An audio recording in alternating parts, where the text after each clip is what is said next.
Yo voy a presentar brevemente a Ingala, que se encargará a partir de ahí de conducir la sesión con Judith Butler. Muchísimas gracias, Judith, por supuesto. Antes de nada, de tenerte aquí es un grandísimo honor. Bueno, Ingala Gómez es filósofa, profesora en la Universidad Complutense de Madrid, es miembro del Instituto de Investigaciones Feministas de dicha universidad y dirige el proyecto de investigación La encrucijada del cuerpo sexuado, materia cultural y culturas materiales de la sexualidad.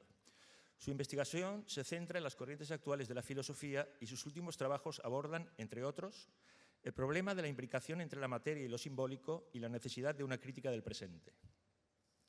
Codirige la revista Logos, Anales del Seminario de Metafísica, y pertenece a los grupos de investigación Metafísica, Crítica y Política y Cuerpo, Lenguaje y Poder. Ha sido profesora visitante en Royal Holloway, University of London y en University of California, Berkeley, donde trabó su relación con Judith Butler. Muchísimas gracias. Bueno, muchas gracias. Yo quisiera comenzar dando la bienvenida y las gracias a Judith Butler por haber aceptado esta invitación para intervenir en este espacio de diálogo y preocupación compartida, que son los mundos por venir, coordinados y comisariados por Miguel Ángel Baixauli, bajo el auspicio de María José Martínez de Pisón y el área de cultura de la Universitat Politècnica de Valencia.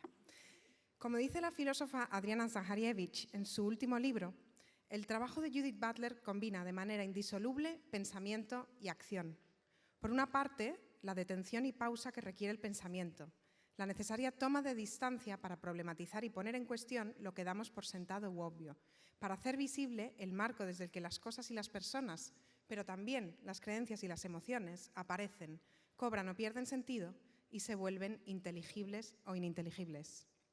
Por otra parte, adherido a la piel de este esfuerzo del pensamiento, está el compromiso con la acción y la urgencia de intervenir políticamente en los contextos donde la vida se vuelve para algunos invivible. La vocación de luchar porque toda vida sea digna de ser vivida y llorada.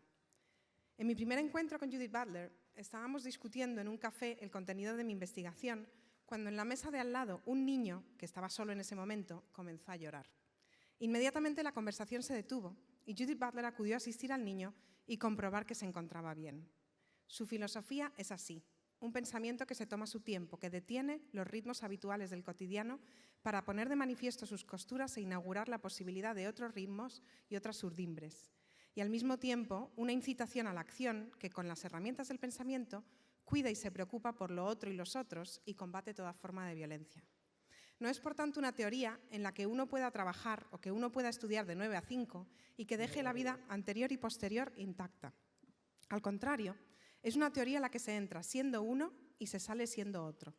Se sale transformada, precisamente porque es una teoría que tiene a lo otro alojado en su propio corazón. Así...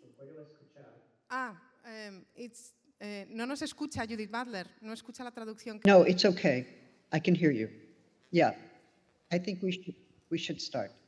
Empezamos, ¿no? Yeah. Sí. Bueno, yo termino la presentación. Okay. I'll finish the presentation and then start with the question and they can sort the technical issues in the meantime. So, así, una de las muchas virtudes de su pensamiento-acción y de su compromiso encarnado con lo otro, una de las muchas virtudes es que no es un monólogo encantado de escucharse a sí mismo, sino una interpelación constante, un diálogo polifónico, un discurso que genera interlocutores y espacios de comunidad e intercambio. Y ligado a esto es un pensamiento profundamente creador, que ha acuñado conceptos e imágenes que han servido y sirven a tantos para verse por primera vez reconocidos y hallar una plataforma desde la que fabular en común otro mundo posible, más habitable para todos. Por eso no se me ocurre otra voz más pertinente para hablar sobre y en los mundos por venir. Muchas gracias, Judith.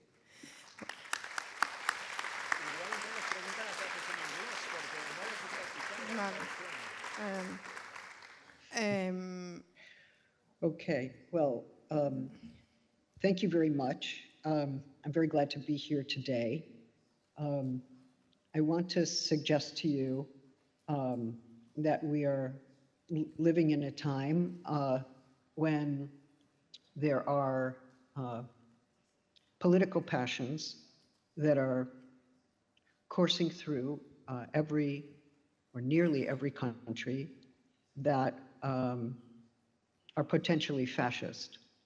And it's very hard to use that word, fascism, because some people use it too quickly without thinking about what it means. How is fascism distinguished from other forms of power? If there's no state fascism, can there be fascism? If fascism does not replicate former versions of fascism, is it still fascism? By what criteria do we decide? Well, I want to suggest that what we're confronting are fascist passions, and that in order to identify and oppose such passions, we have to find a passionate response, a counter-passion, but we also have to imagine the world in a new way. Some people say, oh, imagining the world or the aesthetic domain, where imagining tends to happen, is not enough, or it's not political.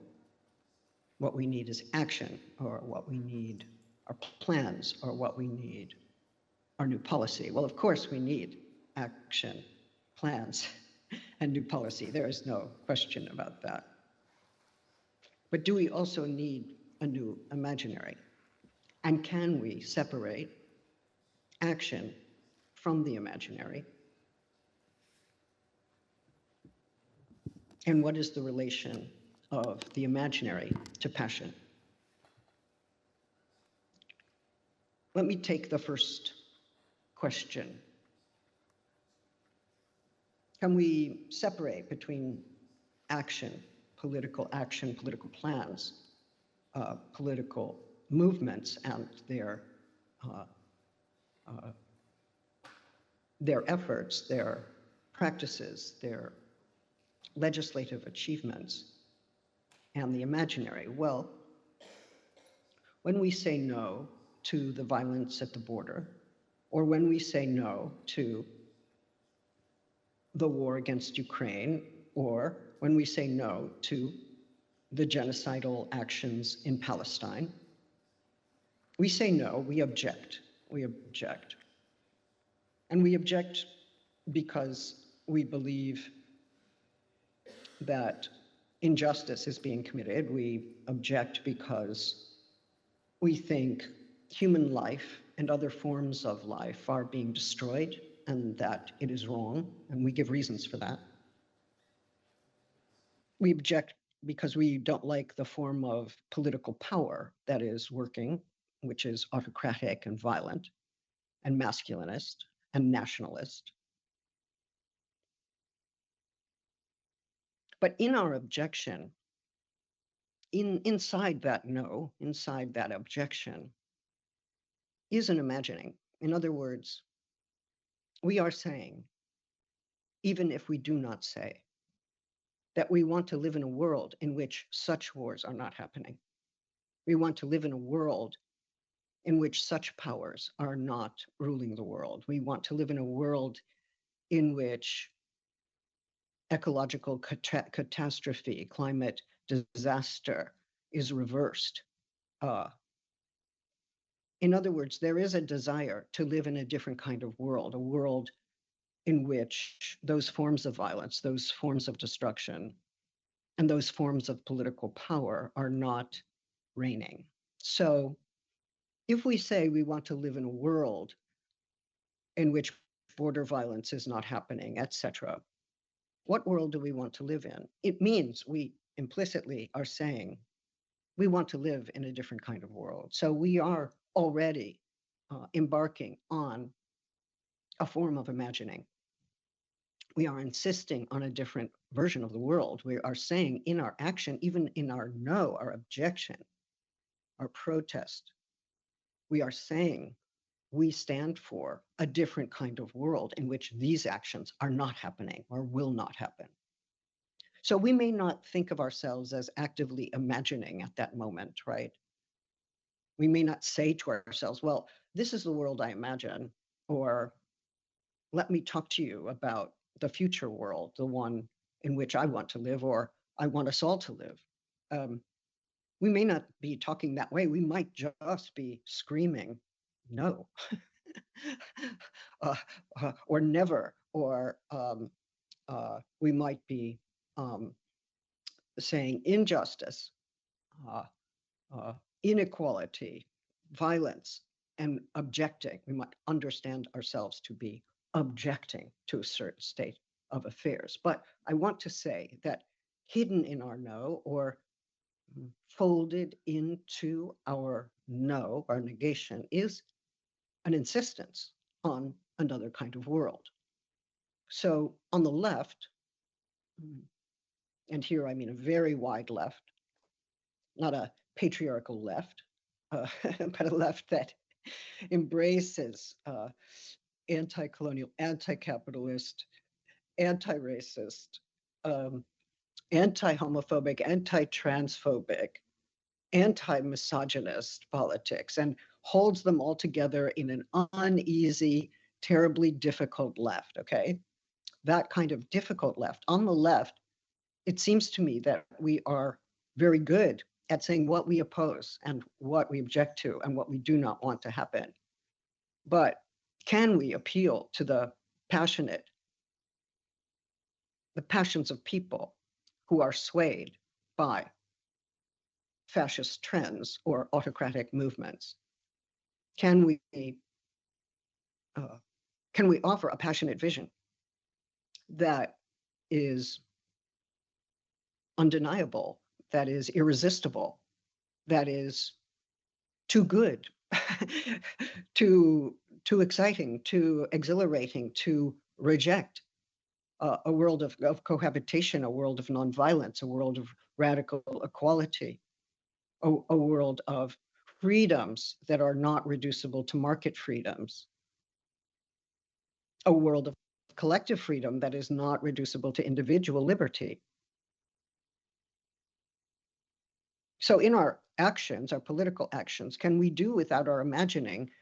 We act as if we have a choice. I want to say we are imagining all the time, that even in our most negative, I do not want that politics, we are also imagining what we do want, even if we have not made that available to ourselves or explicitly said that we want that to be what we are doing.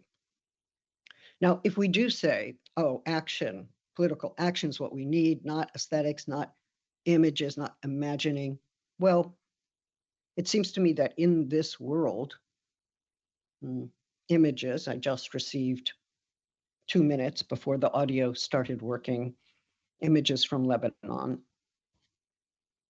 from a friend of mine.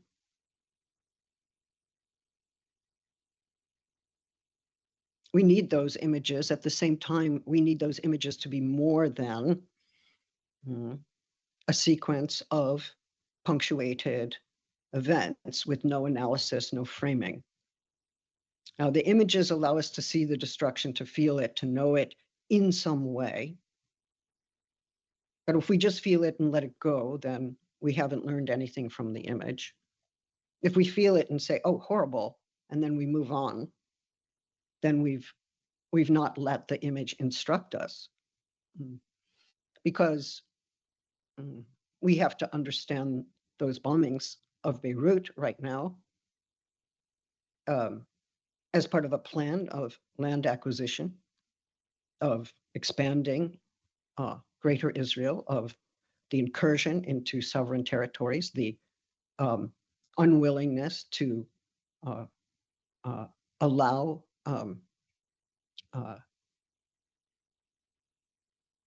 Palestinians to exercise political freedoms, and the attack on allies who would insist on their political freedoms. I think that the image has to inform our analysis, and our analysis also has to be of the image. And that if we don't have the image, then we threaten to become immune to the suffering that is taking place. If we only have the image and it periodically bombards us, then we also can become immune to what is happening, right? So feeling can be deadened in different ways. The repeated image can deaden feeling. The world without the image can deaden feeling. So what is the combination of image, analysis, critique, communication, presentation that allows us to learn, to become mobilized, to feel passionately that a given war is unjust, that we must enter into networks of solidarity that call for the end of such violent actions? What moves us? What mobilizes us? Can we have mobilization without the image? But here again, there's a difference between the image that tells us what is happening in a particularly violent area of the world, the particular image or the succession of images, and something that I'm calling the imaginary. I mean, the imaginary has all kinds of histories, as you know. There's the Lacanian imaginary. There is the political imaginary that has been commented on by many thinkers over the decades. I guess what I am suggesting is an imaginary that is linked to a collective desire, not a single desire, but a desire that is articulated through collaboration and collectivity for a different kind of world.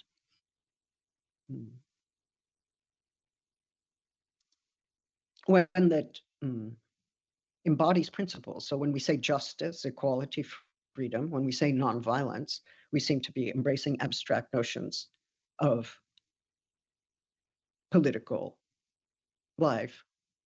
But if we start to imagine what it would be to live in a world in which such principles were embodied or realized, we are already involved in an act of political imagination. So a political principle, terribly important political principles, right? I'm all for principles. I don't have a problem with principles. Those who say I'm a relativist are actually wrong. But what do principles mean, or what form do they take? They start to become alive. They start to become enacted and embodied when we start to ask the question, what would the world be like that embodied such principles? Or trans people get to walk on the street without harassment, where they get to secure the healthcare they need, where they have full political freedoms. What would it mean for women to walk on the street at night without fear? What would it mean for equal rights to be secure across the world for women, for trans people, for gay, lesbian, gender non-conforming people? What would it mean? What would it look like for racism to be defeated? Now, sometimes critics will say, well, you're talking about something very unrealistic. I don't have time for utopian visions of this sort. Like, why bother with that kind of imaginary? Well, there's work to do on the ground, and actually we need you at 2:00 to be at this meeting. And don't be late because there's some very concrete tasks. You know, you people in your studies with all the books, you're imagining, that's great. No. I think what gets me to the meeting, what allows me to arrive at the meeting, is a sense that my action is bound up with the realization of a different world. We might call it a world to come, or we might call it the future world. So I want to say that the future world is here, embodied in our action, even if we don't always know that we are imagining. But also that imagining is indispensable to action, and that principles are not concrete or realizable without imagining the world in which they would be enacted and embodied. So you might say you have a principle, and that's great. You might stand by principle, but what world do you imagine that would embody that principle? And it seems like we have to take that next step. So let me return briefly to the question of fascist passions, because I do think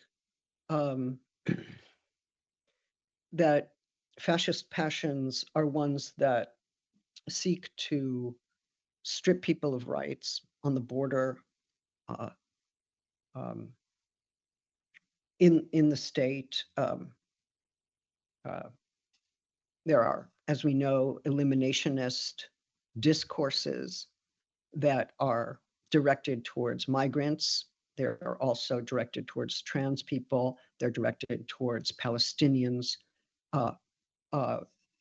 right now in ways that are, I think, indisputable. But I think that there are today fascist passions that are aimed at stripping people of rights or justifying genocidal actions. And what distinguishes them is that they're not only permitted by state powers or church powers or institutional powers, but that they feel that they are morally justified, that these actions are committed in the name of self-defense, the nation, political sovereignty, so that annihilation, murder, inequality of a systemic and structural kind are all justifiable by virtue of certain ideas of self-defense, of defending the border, the nation. I want to suggest that that anti-fascist passions are those that imagine cohabitation and open borders and demilitarization and forms of democracy that include all people, regardless of race, religion, background. That the movement would not only be a movement toward inclusion, but radical equality, which would mean rethinking the idea of nation and nationalism alike. When we think about the operative fantasies about what migrants are or what migrants do, or what Palestinians are or what they do, we see that these phantasmatic constructions serve xenophobic and racist migration policies. When we consider the fantasies about women as child murderers when they choose to have an abortion, we see that those fantasies serve a movement against reproductive freedom and reproductive justice. When we consider the phantasmatic figure of trans women as rapists infiltrating bathrooms, we're encountering a phenomena that is at once social and psychological. And when fear runs through a population like that, and phantasms of that sort start to take hold, then hatred, fear and hatred, fear that immediately converts into hatred, takes hold. And people are then become motivated to censor, exclude, do violence to vulnerable populations in the name of restoring order or of restoring an idea of safety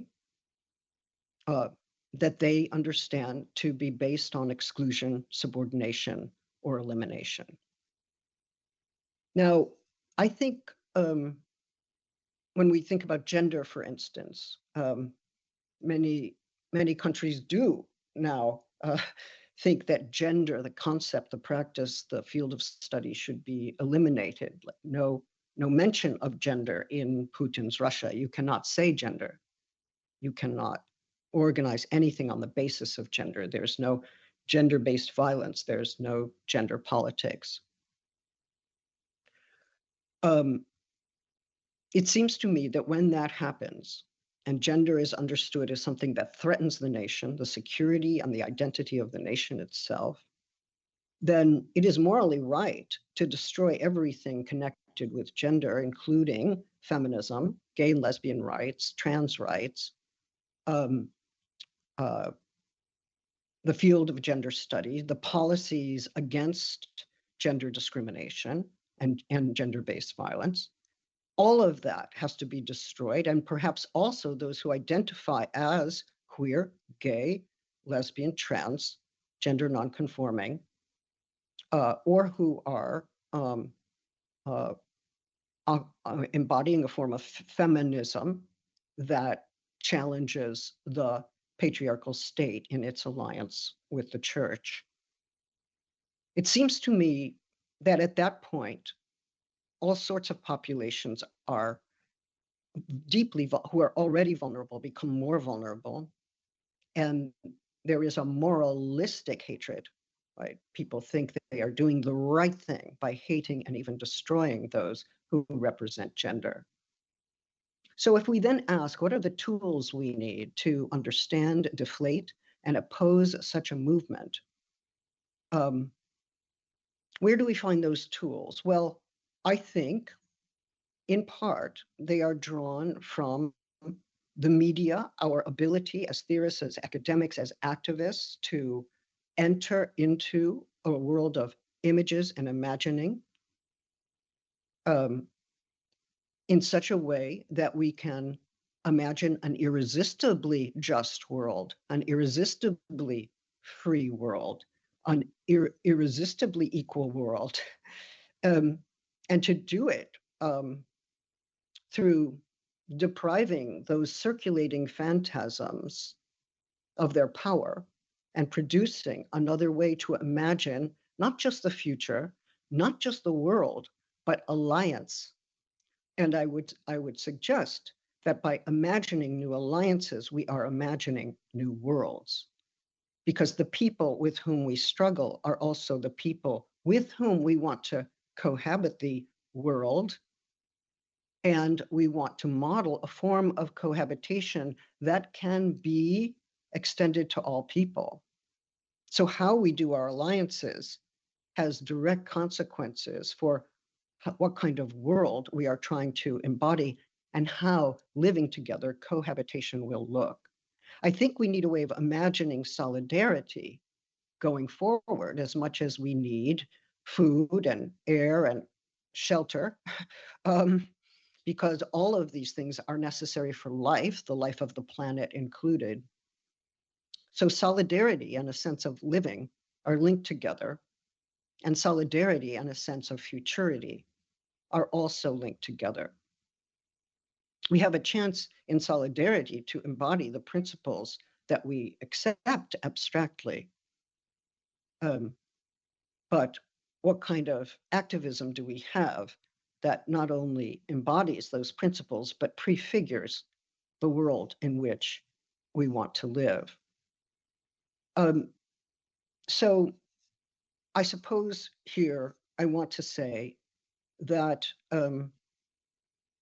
the anti-gender ideology movement, as I've tried to say in my recent book, exercises a morally righteous sadism. And that sadism has triumphed over the powers of capacious alliance or any commitment to cohabitation on the basis of equality. What would it mean to imagine a decolonized Palestine in which everyone on that land lived together in radical equality? Do we not have time for such an imagining? Is such an imagining a luxury? Or is it, in fact, possibly, at least for some of us, what allows us to become mobilized to oppose the violence there? But the anti-gender ideology movement embodies, as I've argued, a form of sadism that, in a form of hatred, which believes that it is saving the world. It's like, oh, we need to get rid of these people. We need to get rid of all these rights. We need to do right stripping. We need eliminationist discourse and practice. We need to treat a whole population as dispensable. This form of murderous sadism, I would say, is performed in the name of saving the world, saving order, saving the nation, saving sometimes humanity or man or woman or the family. And yet, it seems to me that as hatreds are being stoked, fascist passions are being stoked, we on the left have to stoke another kind of passion, and that would be a passionate vision of radical equality, of collective freedom, and of true and abiding justice.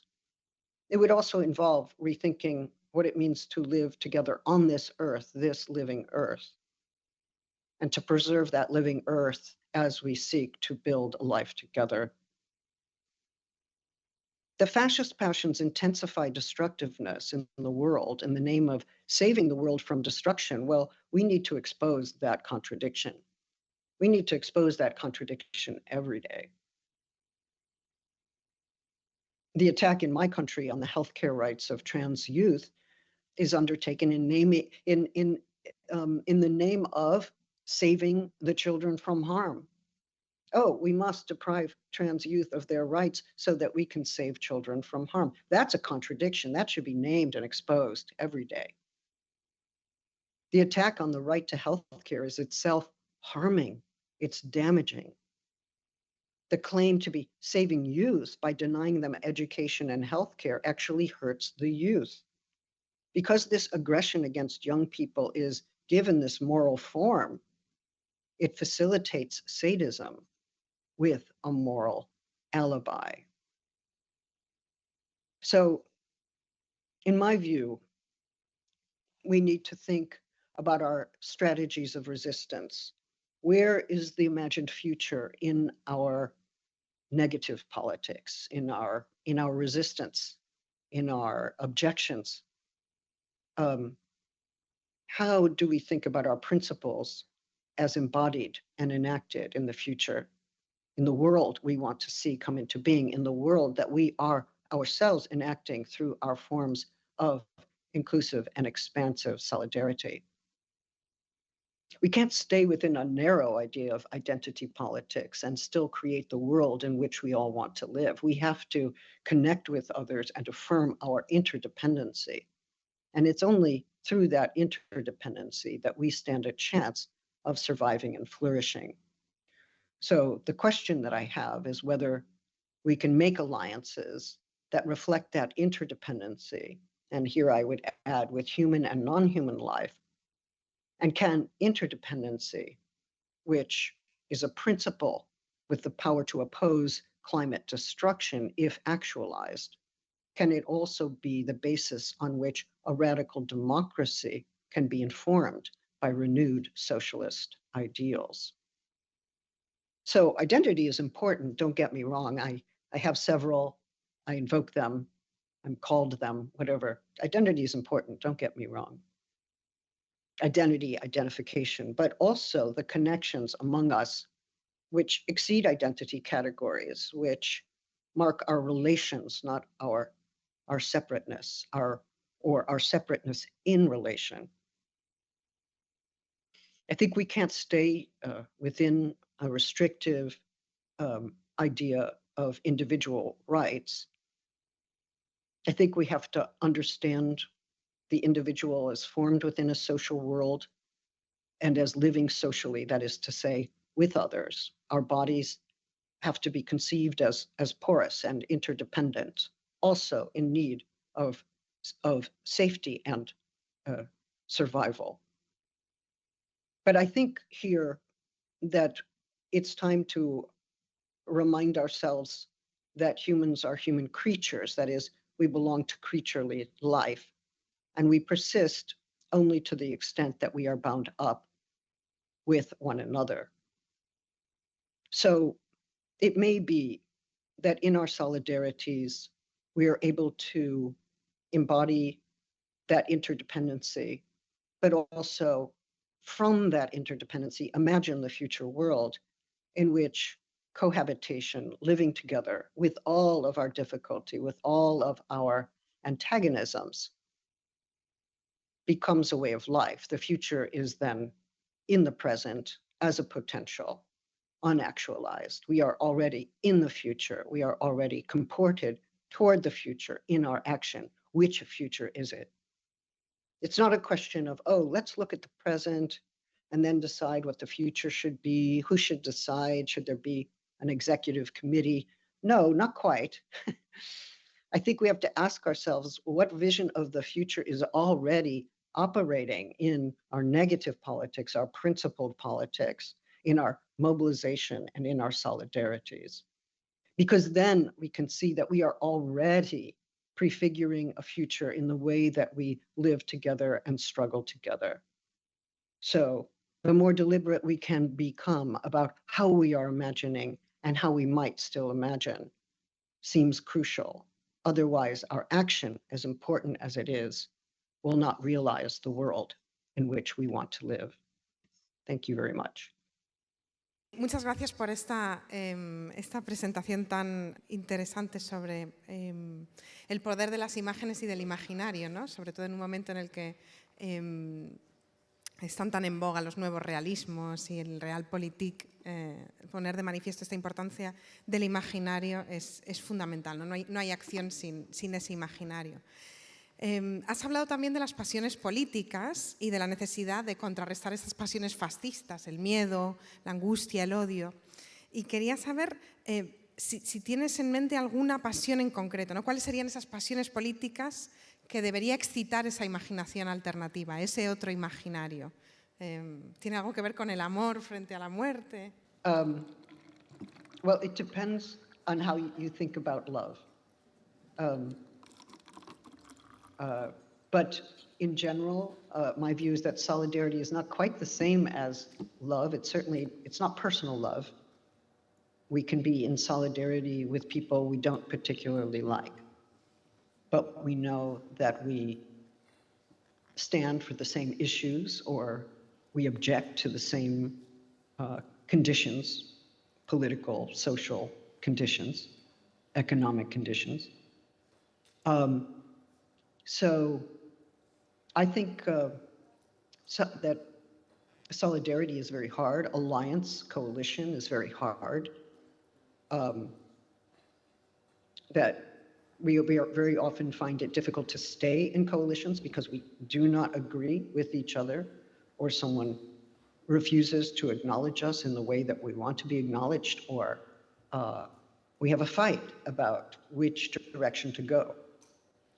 For me, the question is, how do you stay in an alliance when you are having some agonism, as some would say, or antagonism, as others would say? And I suppose I follow Chantal Mouffe, I follow Bernice Johnson Reagan, the Black feminist, who say, look, these forms of antagonism are crucial to political mobilization. So, you know, we could say that's love if fighting is part of love. Maybe fighting is part of love. Okay, fine. But it's not personal love, and it's not quite, you know, caritas, or... I think it's an interdependency and a recognition, maybe even a humility about the fact that we require each other to live, that as social creatures, we are radically interdependent, and that if we deny that interdependency, we actually imperil ourselves in some fundamental way. Now, how you live in interdependency is not easy. It can be very conflictual, because many of us don't want to be dependent at all, you know. And this is where I think humility has to come in. We are interdependent. We could think of ourselves as individuals who choose when and where to be social. It's like we are social way before we're deciding when and where to be social. We are already social. We are irreversibly social. And that interdependency, we can deny it, and there are obviously policies that do. Climate destruction is an example of the complete denial of the interdependency of life. That is where it has gotten us. That denial of the interdependency of life is now threatening to destroy the planet itself. So acknowledging interdependency does take some humility. The individual is not the center of the world. Even the human is not the center of the world. We're creaturely beings among creaturely beings. And interdependent, certainly, on this earth, and we are of this earth, itself a living process, a set of processes. So I don't know if I would call it love. And I don't necessarily think love is against the death drive. Sometimes the death drive works through love, so we have to be careful. For me, antagonism or difficulty, disturbance, conflict, it allows the negative to be part of the process. And I don't think we act as collective subjects in uniformity. We struggle. We struggle internally, and we struggle for justice, for freedom, for equality, for nonviolence. So I'm not sure that the language of love gives me what I need to describe that picture. Muchas gracias. Estaba pensando en el trabajo de Rosaura Martínez, por ejemplo, sobre Eros como vía para dejar la muerte y la destrucción para después, ¿no? Quería preguntarte también por una teoría que aparece en tus últimos libros y que parece ser central tanto para entender el mundo en que vivimos como para contribuir a imaginar y construir un mundo común más vivible. Esta teoría es el coconstruccionismo. Esta teoría cuestiona las oposiciones y divisiones binarias, por ejemplo, exógeno y endógeno, cuerpo y entorno, sexo y género, naturaleza y cultura, para defender la imbricación compleja y construcción mutua o coconstrucción de estos elementos. ¿En qué mundo es este? Citas a Achille Mbembe. Lo político, cito, en nuestro tiempo debe empezar por el imperativo de reconstruir el mundo en común. ¿Cómo podría ayudar a ello el coconstruccionismo? ¿Es acaso el coconstruccionismo el contraimaginario o imaginario alternativo que nos permitiría fabular esa interdependencia de la que estabas hablando ahora, ¿no? Y construir ese mundo común? Yes, thank you. I want to answer that question, but I want to go back to a previous one. You mentioned that we are perhaps living in a time of new realisms or neorealism, which may be true, which is also fine by me, especially aesthetically. But politically, I think it is important to be unrealistic, perhaps for the reasons that Herbert Marcuse thought it was important to be unrealistic. Because if we accept the terms of reality, then we ratify that. Now, we have to use the present as the point of departure. That was Marx's extremely important point in the 1844 manuscripts. We use the present as a point of departure. But my argument is that the future is embedded in the present in some way. It's already being imagined, whether or not we are deliberately imagining. It's already being figured or prefigured. So the question for me is how to break with established notions of reality and realpolitik in order to engage in a more radical imagining of the world in which we want to live. So I think a break with realism is actually important for a more radical transformation of the world according to the principles that we care most about. On the question of co-construction, I suppose the best example would come from immunology. As we know, during the pandemic, we were all suddenly students of immunology.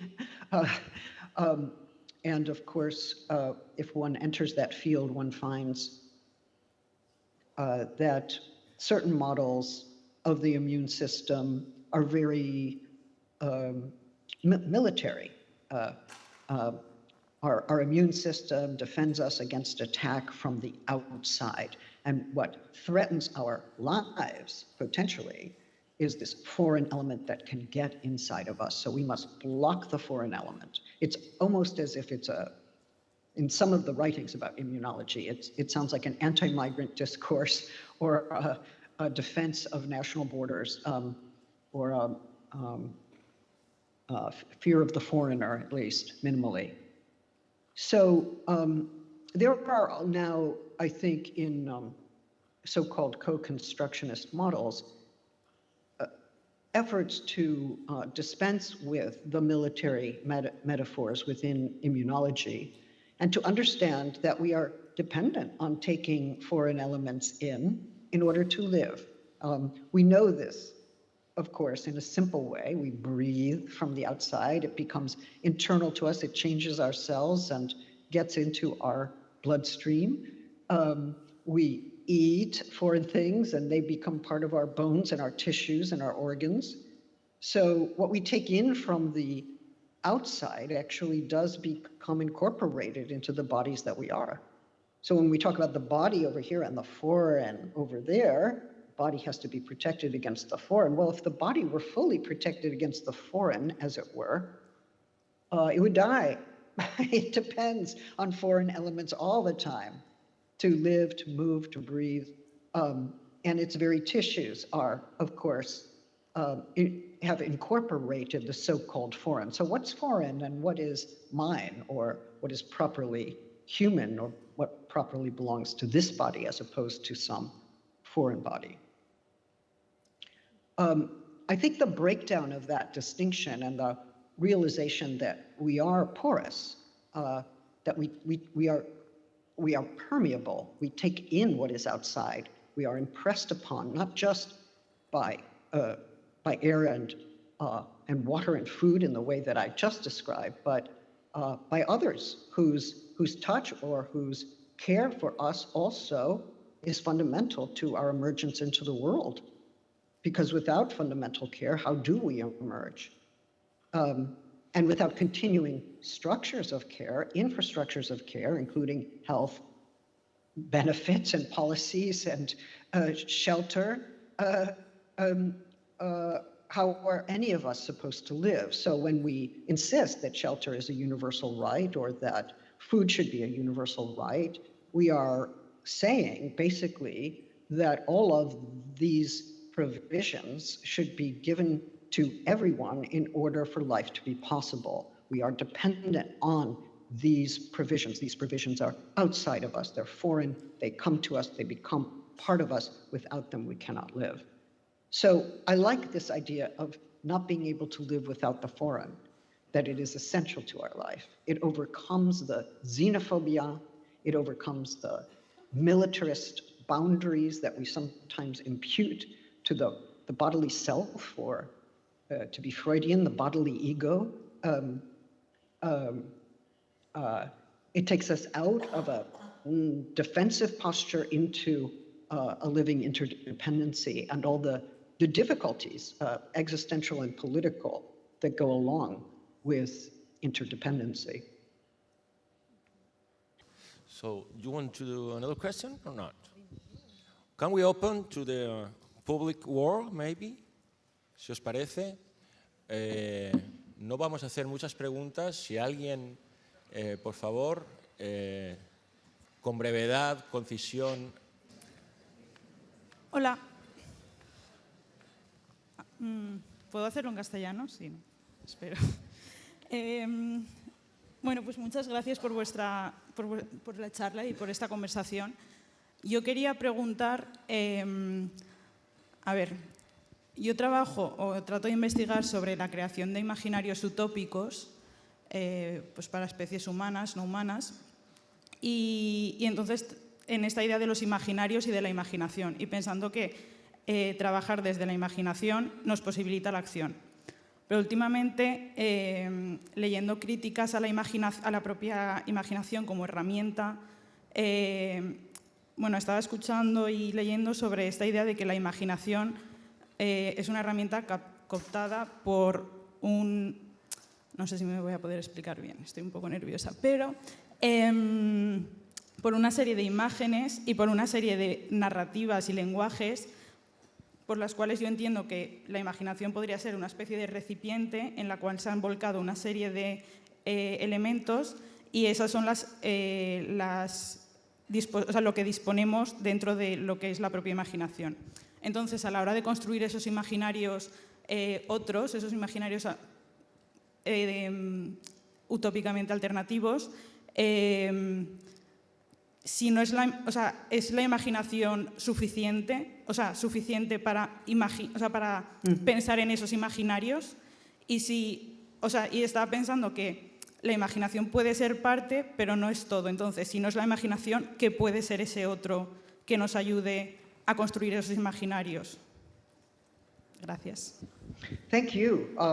That's a great question. And it allows me to make some distinctions that I wasn't able to make in my rather short presentation. First of all, I mean, there are ways of understanding utopian ideals that are, okay, here's my, that propose a picture of the world to come, right?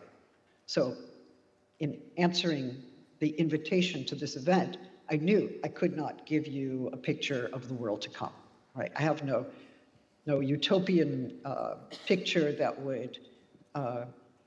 we should all be striving for. I don't have that. And I don't think I personally can do that.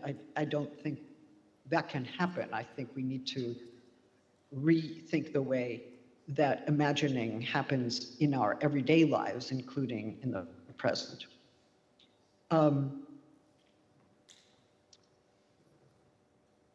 The imaginary in Lacan, and for some, is a fixed,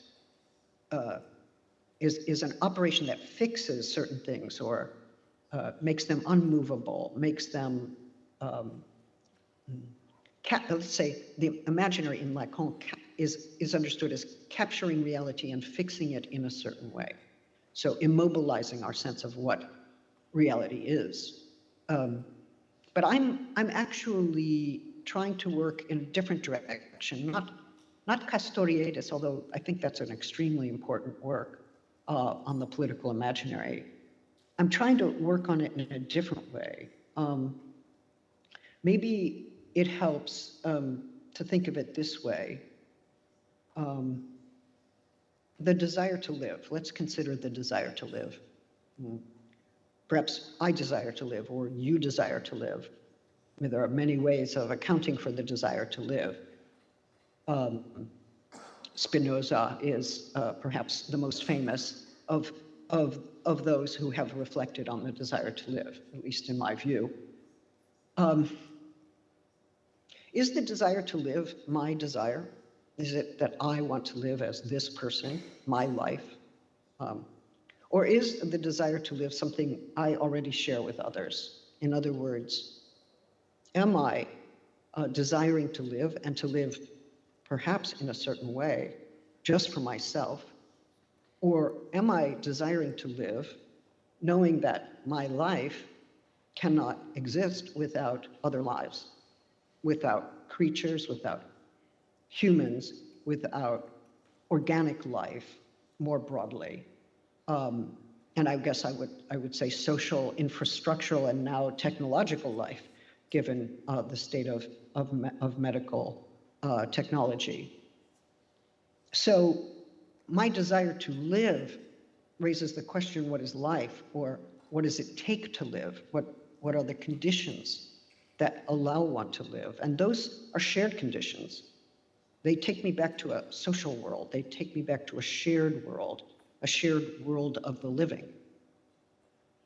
And so if I desire to live, I have to figure out what makes life possible.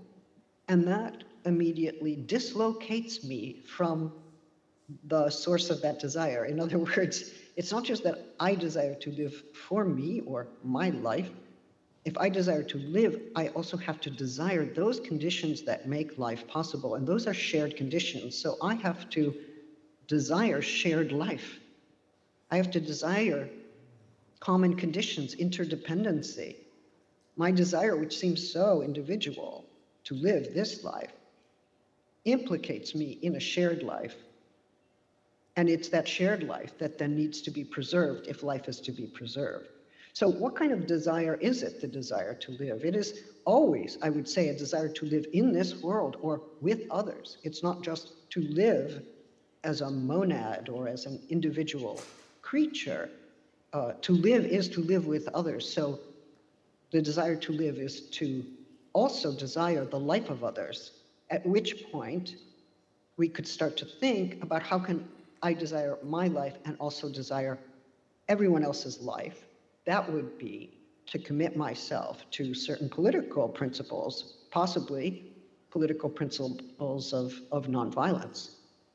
Because if life is only possible through interdependency, then we must be pledged to interdependent life, which means that we cannot engage in eliminationist practices, we cannot engage in violent warfare, we cannot allow migrants to die at sea.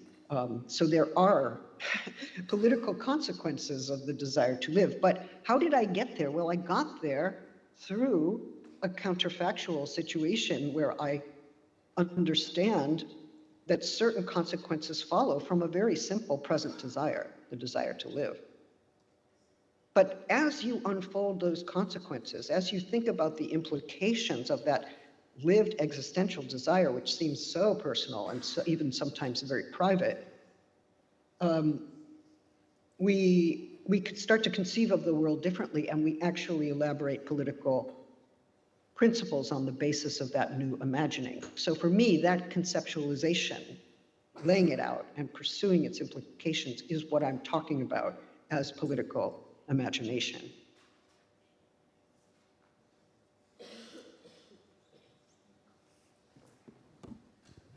Thank you very much.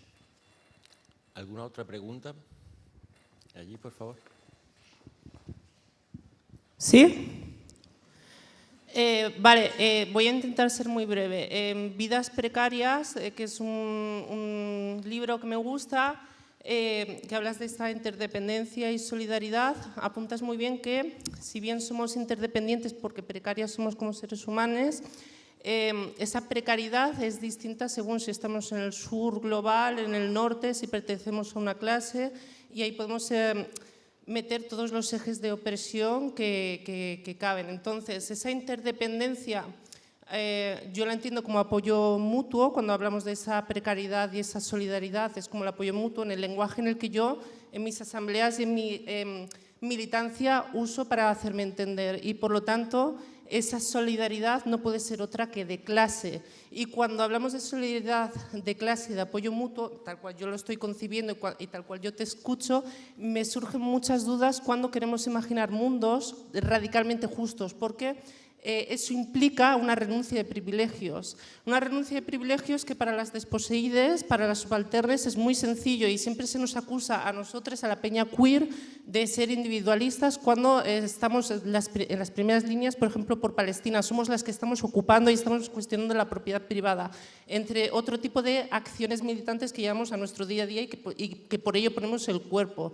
Sin embargo, y esto estoy apelando también a la gente de aquí de a mi alrededor, por no solo una cuestión de género y asumiendo que hay un gran porcentaje de personas cisgénero y cisheteras, sino también de clase. ¿Qué vamos a hacer cuando os digamos que queremos esa democracia radical y justa y esa interdependencia porosa que conecte nuestros cuerpos? ¿Vais a renunciar a vuestros privilegios? Porque yo no lo creo, y lo que vamos a tener que hacer es tener una respuesta antifascista armada y violenta, y yo no puedo imaginar un mundo mejor sin esa respuesta de violencia. Y me gustaría saber qué opinión tienes sobre, primero, todos esos ejes de opresión y respecto a la solidaridad con la solidaridad obrera por una parte, y por otra esa respuesta violenta para conseguir un mundo radicalmente justo, que si bien parece que es contradictorio, yo no veo una vía, no puedo imaginar o concebir otra vía en la que el resto vayan a renunciar a sus privilegios. Well, thank you. That's a strong and interesting challenge. And let's see how I can respond to you in the best way I know how.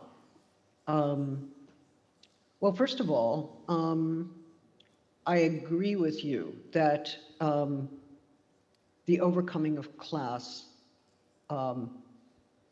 is necessary for the realization of radical equality, freedom, and justice. There is no question in my mind.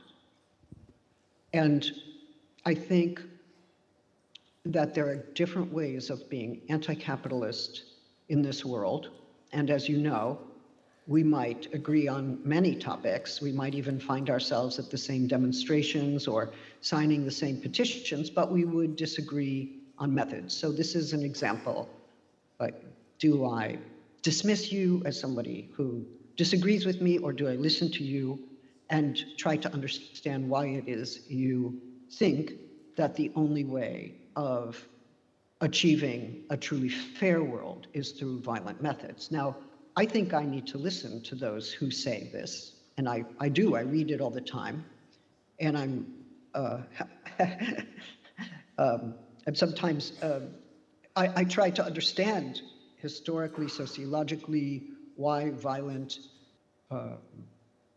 struggle emerges in different parts of the world. And sometimes if I say, oh, I'm trying to understand how Hamas, for instance, came into the world, like how was it formed and what are its aims? If I seek to understand it, then people say I am sympathizing and I am Hamas. Well, I'm not. Okay. But then on the left, if I say I'm not, then they tell me I'm a Zionist. It's like, well, I'm not a Zionist. So it's possible to be anti-Zionist and not pro-Hamas, but okay, maybe we're not living in a world in which that's easy. But look, it is important that we understand violent struggle and why people engage in it, and why they think it is the only possible way when they do engage in it. It is not my view, it is not my method, because I link the actions that we take in opposition to current regimes to the world that we want to live in. Some people think prefiguration is an older Marxist idea, but I think we need to rediscover the idea of prefiguration within Marxism. And for me, how we engage in solidarity is, and how our actions proceed, introduce principles that we are embodying and that we want to see enacted in the world. So I ask myself in any given action, if I act this way, am I making a more violent world or am I making a less violent world? If I engage in this kind of action, am I bringing more violence into the world, or am I actually trying to show and effectively perform nonviolence? Now, for me, nonviolent resistance to capitalism, to colonialism, to racism, to war is enormously strong. It is not a passivity. It is a very strong refusal to reproduce the violent world in its current form. And we have a choice whether to reproduce that world or not to reproduce that world. Now, if you think that those with privilege, myself included, will give up their privileges only as a result of violent revolution, then you're imagining a situation in which they are coerced to do so, either through fear of violence or through a fear of a new regime that has been established by violence. But what I think is that people have to change their practices and give up their privileges in order to achieve a more equal world, and that equality needs to be made into a passionate ideal, one that is irresistible. I want people to come to that,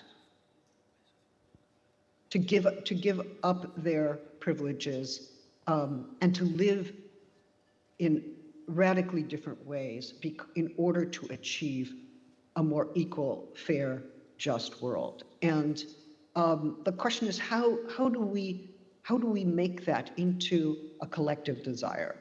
And that is my unrealistic project. And by saying it's unrealistic, I'm not saying, oh, it'll never happen. I'm saying, no, I'm holding out for a different reality. Because, and I will say this, what if no one were holding out for another reality? What if nobody was being unrealistic? If we were all reconciled to reality, it would not work. It would not, it would be an impoverished world. It would be a world without ideals, without imaginings and dreams and visions. So I'd rather be with the so-called mad, a term that is used pathologically, but I think we should own it in a way.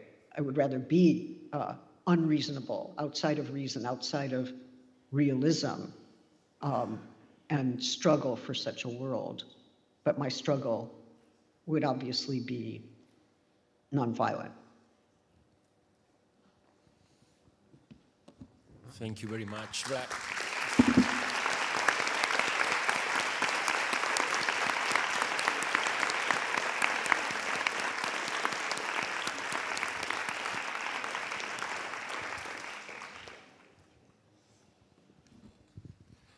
Muy emocionante, Judith. Muchísimas gracias.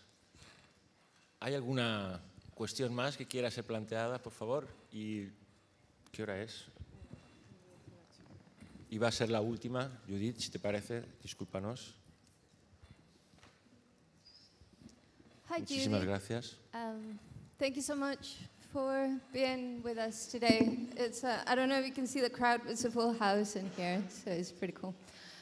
Okay, my question. Let me introduce it by saying, so Erich Fromm said that authoritarianism, it's a psychosocial question. Yes. And I think you sort of touch on to that, you know, psychoanalytical viewing of power on the psychic life of power, if I'm not mistaken. So in terms of looking at power and looking at politics in a psychological way, which I think is very key in terms of how we become conscious of what actually is happening to us as human beings when we go through politics. Like you said, the far right is a sadist fascist, and I guess that they imagine the left as schizophrenics. In questions of like what you said about imagination, I guess that we would be viewed as imagining beings, right? Like we imagine all these unrealistic futures that we want to see. So how we could, when we come up with these imaginations, these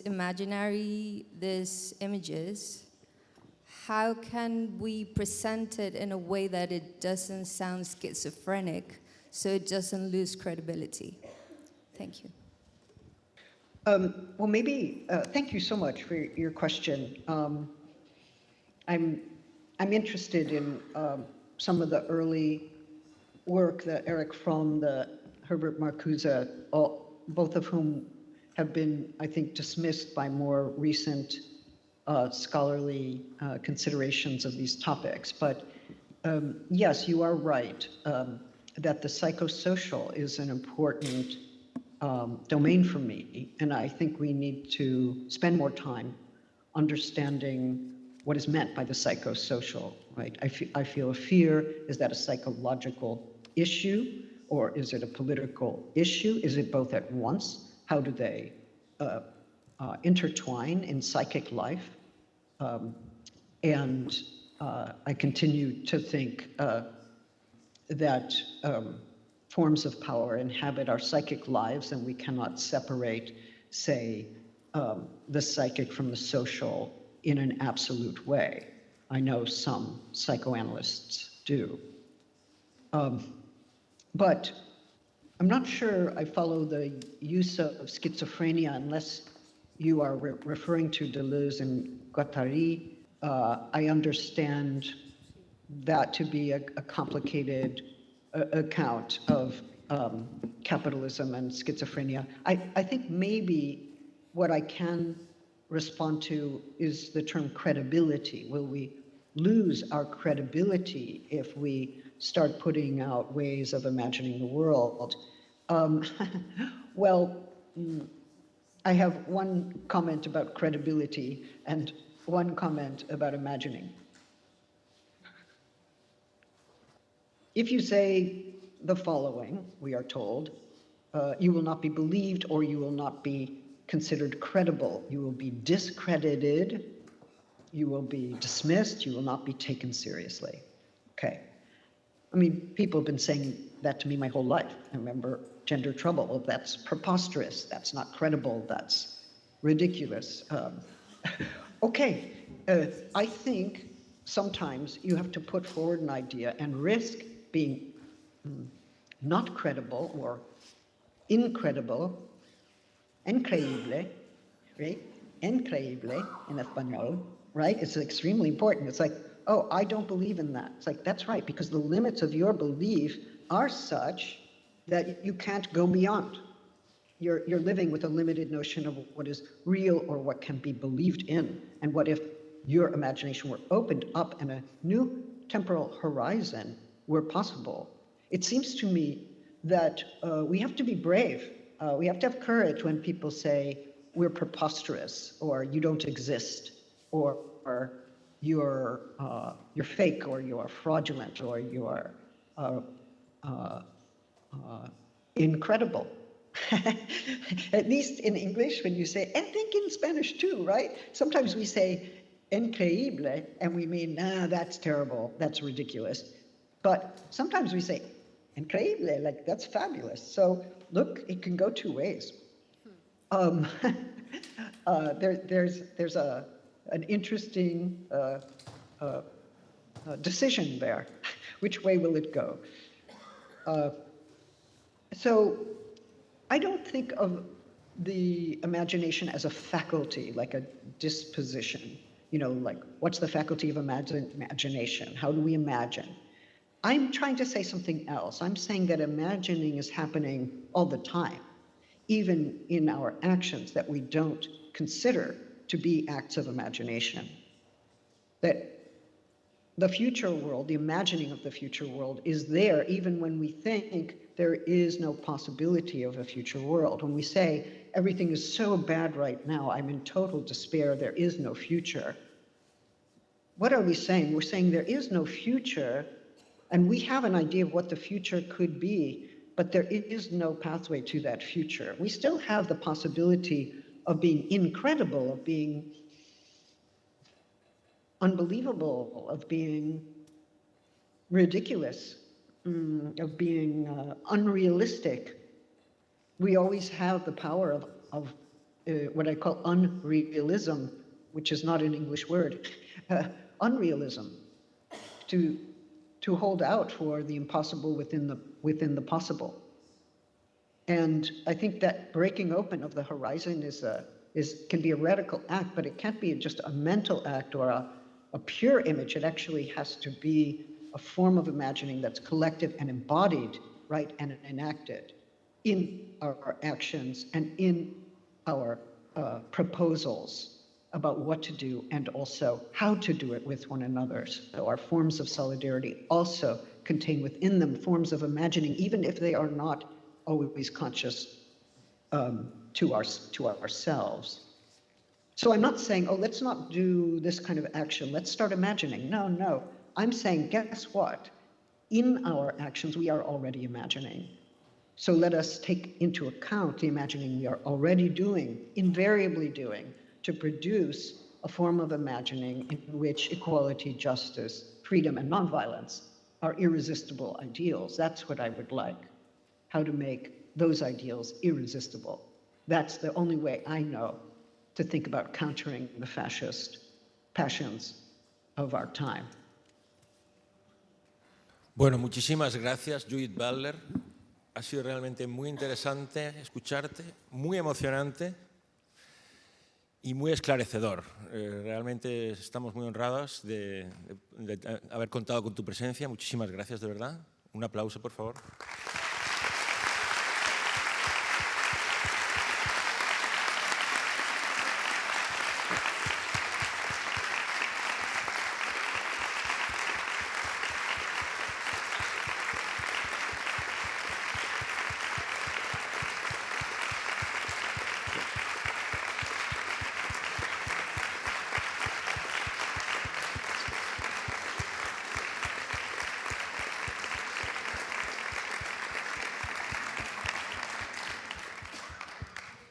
Muchas gracias también a Ingala Gómez y muchas gracias a todas las personas presentes.